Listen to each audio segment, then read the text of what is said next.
Welcome to this week's video. So this week I'm installing an eXtremeRate Switch Lite shell. Before I forget, I've got a 10% discount code for eXtremeRate website, which is in the link in the description at the bottom.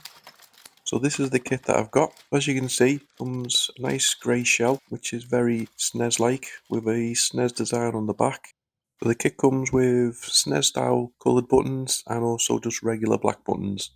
Comes with a couple of screwdrivers that you'll need and a couple of spare screws as well. Also a screen protector, which is a nice darker grey.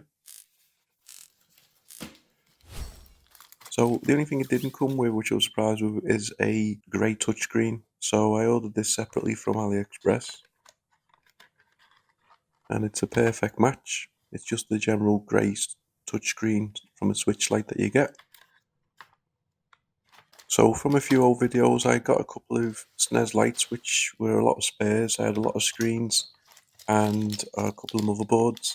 This is the last motherboard that I had, and this is one of the screens that I've got, which I know works, but obviously the outer casing is a bit damaged, so we're using this one.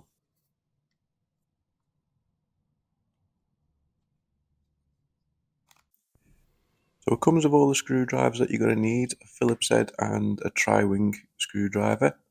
So this obviously is the Phillips one that we need. So I'm going to start with laying the front shell next to each other, and then we're just going to take out a couple of screws, and then we just remove this inner shell itself. We don't need to remove the battery or any of the wires that are on this, and then we can just transfer that across into the new housing. So just carefully line it all up.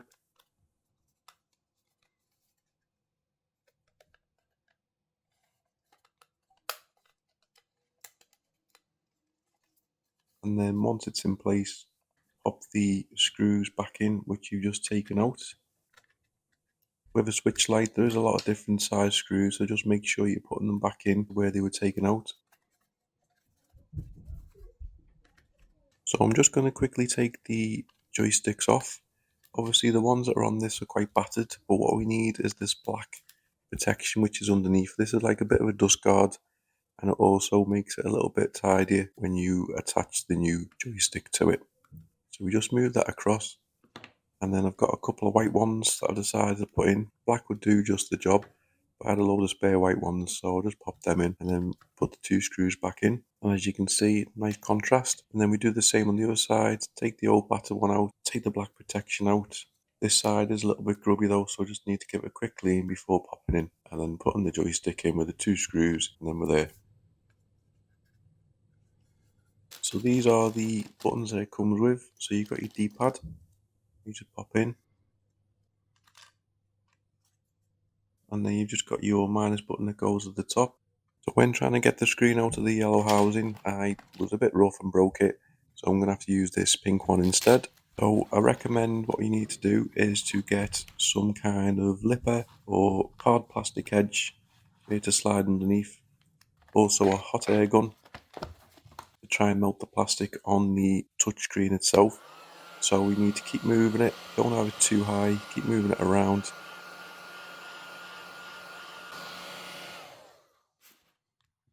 So I've got this suction as well, which I used to try and lift it off a little bit, so it did work a little bit.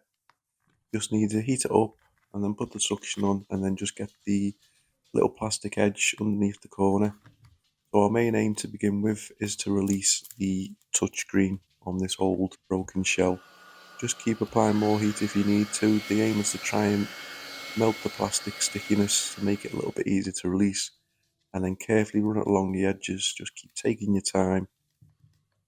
There's ribbon cables either end, so you don't want to be damaging the screen, you don't want to be damaging the ribbon cable as well. So just run it along, don't be pulling too hard, and then it will eventually come up.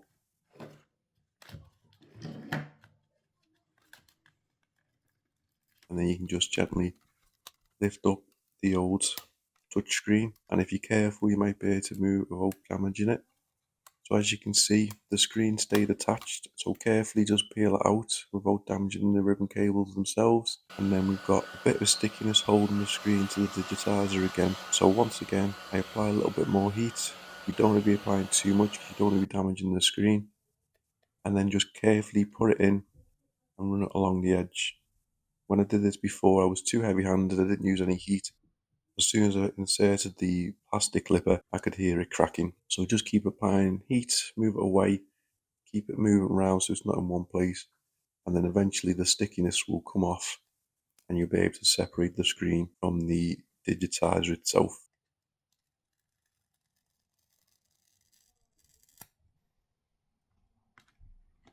And then do your best not to put too much dirty marks on the screen because it can be a bit of a pain to clean.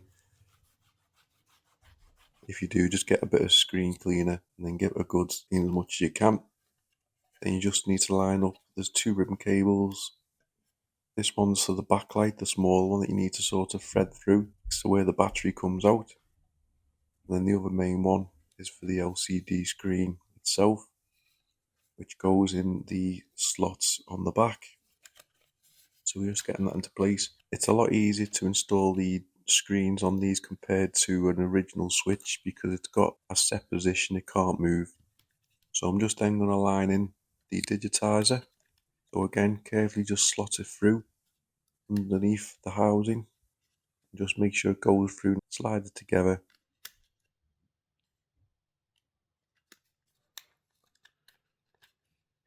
And all I'm going to do for the moment is I'm going to stick a little bit of tape on it to keep it together because I'm not sure that it's 100% at the moment. I want to make sure there's no dust in it. So while we're building up the rest of it, we just keep it together with a bit of tape and we can come back later to make sure we can fit it properly.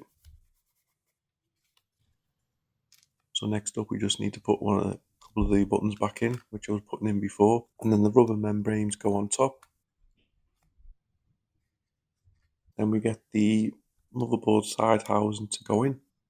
So I wasn't sure whether the speaker needed to be fitted now or later, but after fitting it into position I realised I don't need to fit it straight away. So we just make the connection from the joystick and then we'll put a screw in there. Then we'll also make this connection. This is the backlight, and then we'll just pop on the top the volume on off button and then we can connect that into place as well. Flip the switch across and then we'll pop the speaker in as well. All the buttons and everything seem to be functioning as they should. Don't get a chance to test them yet. Next up, I'll just have a little look. So as I said before, it does come with a lot of screws, but I'm going to stick with some of the original screws myself. So I just need to pop a couple in. So I'm just trying to show what screws are required because it is a lot of different size, different looking screws when you're taking the Switch Lite apart. It is a lot more difficult compared to an original Nintendo Switch.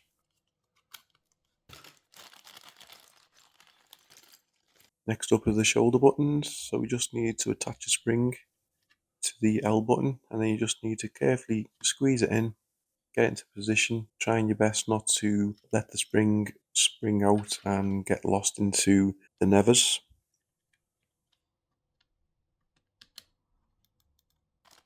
And then we have the shoulder buttons as well that need to be attached. So just take the ZL button, I think it is, and it just clips on the back. I thought it needed some springs in that, but it doesn't.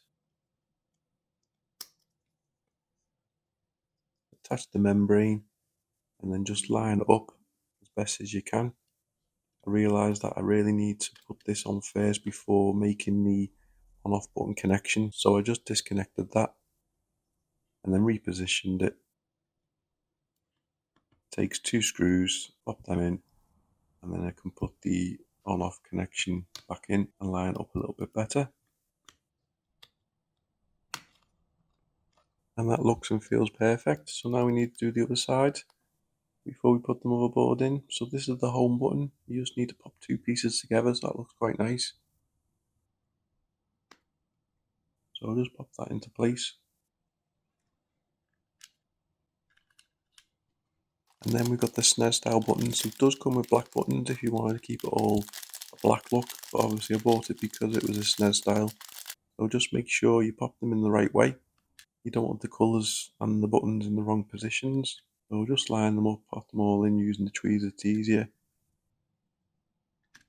And then we just pop the rubber membrane into place. Put the plus button in the top corner with the membrane on it.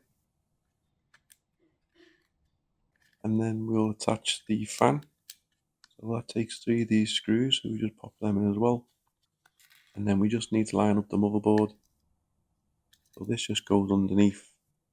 Remove the cables, get all the ribbon cables around, including the joystick one there. So we just pop that through without damaging it. Have a little look on the other side, it looks really good. And then I also remember this speaker does need to go in before the motherboard gets screwed in. So we just start popping a couple of screws in to make it nice and secure. And then we start connecting the ribbon cables, them over, make sure they're all in as they should be. Otherwise you might not get a functioning Switch Lite at the end of it. You don't have to be taking it back apart.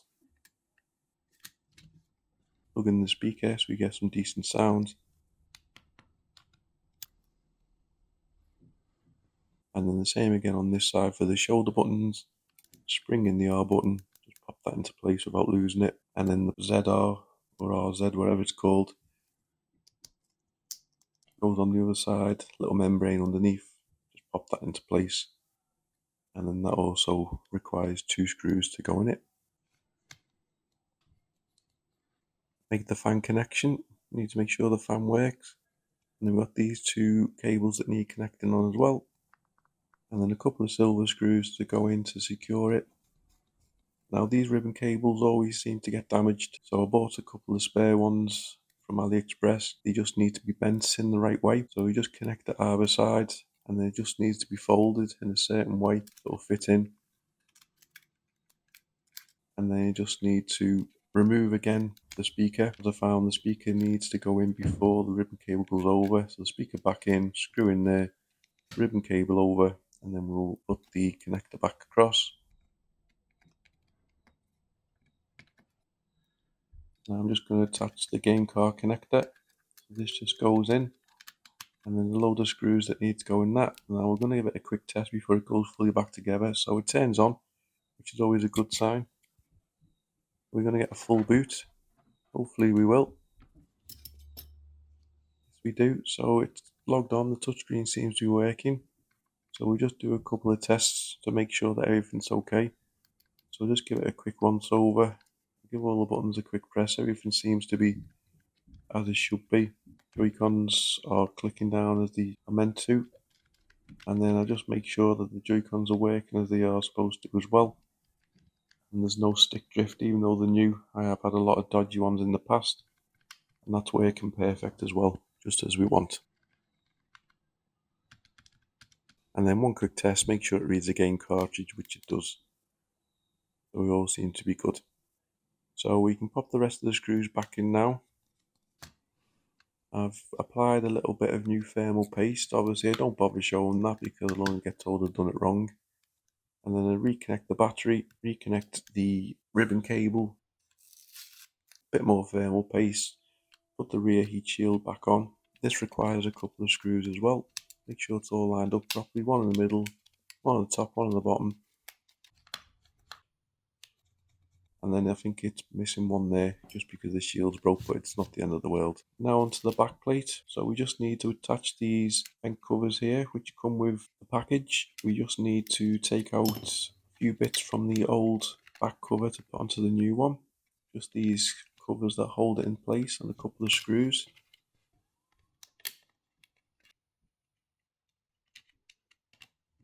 And then we just need to get the membrane with the volume and on off button. That just goes there, and then you just pop it into place, and then there's a couple of little tabs that you push it on, and then that holds it down.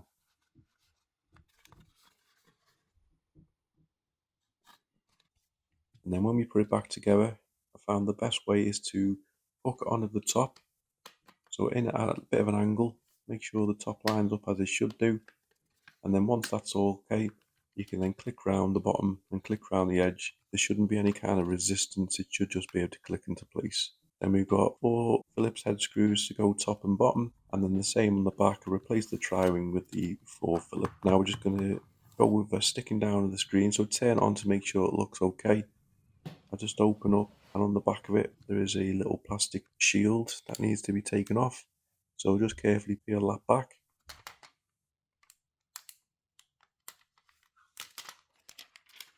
And I use this B7000 screen glue. just to run around the edge as carefully as possible. You don't want any going on the screen, you don't want to put too much on, otherwise when you put the digitizer down it's going to squeeze out. Try your best to get it all around the edges, you don't want any dust getting in once it's in place.